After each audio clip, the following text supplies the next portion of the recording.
Welcome to kitchen queen. இன்னைக்கு நம்ம பார்க்க போகிற ரெசிபி கருப்பு உளுந்து சுண்டல். கருப்பு உளுந்து வந்து உடம்புக்கு ரொம்பவே ஆரோக்கியம். இப்போ இருக்க பிள்ளைங்கள்லாம் பார்த்தீங்கன்னா உட்காந்தா எழுந்தும் போது முட்டி வலிக்குது, இடுப்பு வலிக்குதுன்னெலாம் சொல்கிறாங்க. எலும்பெல்லாம் வலுவு இல்லாமல் இருக்காங்க. இந்த மாதிரி நீங்கள் கருப்பு உளுந்து அடிக்கடி உணவில் சேர்த்துக்கிட்டிங்களா எலும்புகளுக்கு வந்து ரொம்பவே நல்லது. இந்த கருப்பு உளுந்து சுண்டல் எப்படி செய்கிறதுன்றதை இந்த வீடியோவை நீங்கள் ஸ்கிப் பண்ணாமல் பார்த்தீங்கன்னா உங்களுக்கு புரியும். வாங்க இப்போ வீடியோக்குள்ளே போகலாம். நான் வந்து 1 கப் அளவு கருப்பு உளுந்து எடுத்திருக்கேன். இதை வந்து நல்லா நம்ம கழுவி எடுத்துக்கலாம். ஒரு 2-3 வாட்டி நல்லா கழுவிட்டு அரிச்சு எடுத்துக்கிட்டோம்னா அதில் இருக்க மண், கல், குப்பெல்லாம் நமக்கு வெளியே வந்துடும். அதனால் நல்லா தண்ணி ஊற்றி கழுவி அரிச்சு எடுத்துக்கலாம். முன்னெல்லாம் வந்து இந்த கருப்பு உளுந்தில் தான் வந்து இட்லியே செய்வாங்க. இப்போல்லாம் நம்ம வந்து யாரும் அந்த மாதிரி செய்கிறதில்ல. நம்ம கருப்பாக இருக்கோம், நம்ம வந்து இப்போல்லாம் அழகு பார்க்குறோம், உடம்புக்கு எது நல்லதுன்னு பார்க்குறது கிடையாது. அதனால் வந்து யாரும் இந்த மாதிரி நம்ம யூஸ் பண்ணுறதில்ல. இந்த உளுந்தை வந்து இப்போ நல்லா வந்து வடிகட்டிட்டேன். நான் நல்லா கழுவி அரிச்சிட்டு வடிகட்டியாச்சு. இப்போ வந்து குக்கரில் போட்டு நல்லா வறுத்து எடுத்துக்கலாம். இது வந்து நல்ல ஒரு வாசனை வரும். அந்த மாதிரி வாசனை வர வரைக்கும் வறுத்து எடுத்துக்கலாம். இந்த மாதிரி நம்ம வறுத்துட்டு நம்ம வேக வைக்கும் போது அந்த வழவழன்னு இருக்கிற அந்த வழவழப்பு தன்மை இருக்காது. சுண்டலில் நல்லா இருக்கும் சாப்பிட்றதுக்கு.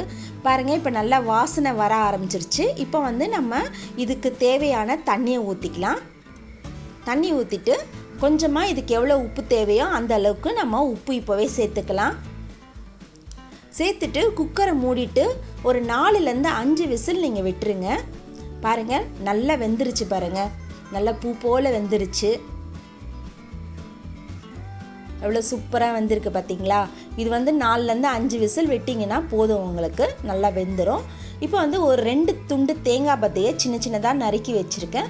சின்ன துண்டு இஞ்சியை குட்டி குட்டியாக கட் பண்ணி வச்சுருக்கேன். உங்களுக்கு பச்சையாக இஞ்சி வாசனை வேணான்னு நினச்சிங்கன்னா நீங்கள் தேங்காய் மட்டும் நீங்கள் போட்டு அரைச்சி எடுத்துக்கலாம். இப்போ வந்து நம்ம வேக வச்ச அந்த சுண்டலை ஒரு பாத்திரத்தில் போட்டு அரைச்சி வச்சுருந்த அந்த தேங்காயும் இஞ்சியும் நம்ம இதில் சேர்த்துக்கலாம்.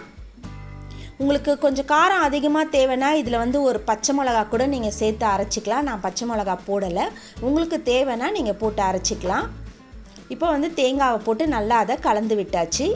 கடாயில் 1 ஸ்பூன் மட்டும்தான் எண்ணெய் ஊற்றினா போதும். உங்களுக்கு நிறையெல்லாம் தேவையில்லை. கொஞ்சமாக கடுகு போட்டு 1 ஸ்பூன் அளவு உளுத்தம்பருப்பு போட்டு, வெள்ளை உளுத்தம்பருப்பு போட்டு அது நல்லா பொன்னிறமாக ஆகிற வரைக்கும் வறுத்துட்டு ஒரு 2-3 காஞ்ச மிளகா பிச்சு நம்ம போட்டுக்கலாம். காரத்துக்கு ஏற்ற மாதிரி கொஞ்சமாக கருவேப்பிலை.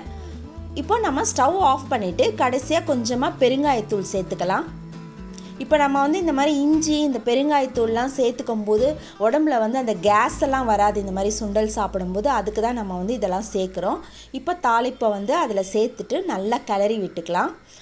நல்ல வாசனையாக இருக்குங்க சுண்டல். நீங்களும் இந்த சுண்டலை உங்கள் வீட்டில் செஞ்சு பாருங்கள். உங்களுடைய ஃபீட்பேக்கை என்னுடைய கமெண்ட் பாக்ஸில் போடுங்க.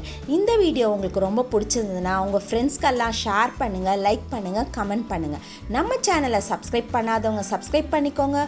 பக்கத்தில் இருக்க பெல் பட்டனை மறக்காமல் கிளிக் பண்ணிக்கோங்க. மீண்டும் உங்களை அடுத்த ரெசிபியில் சந்திக்கிறேன். அண்டில் தென் பாய்.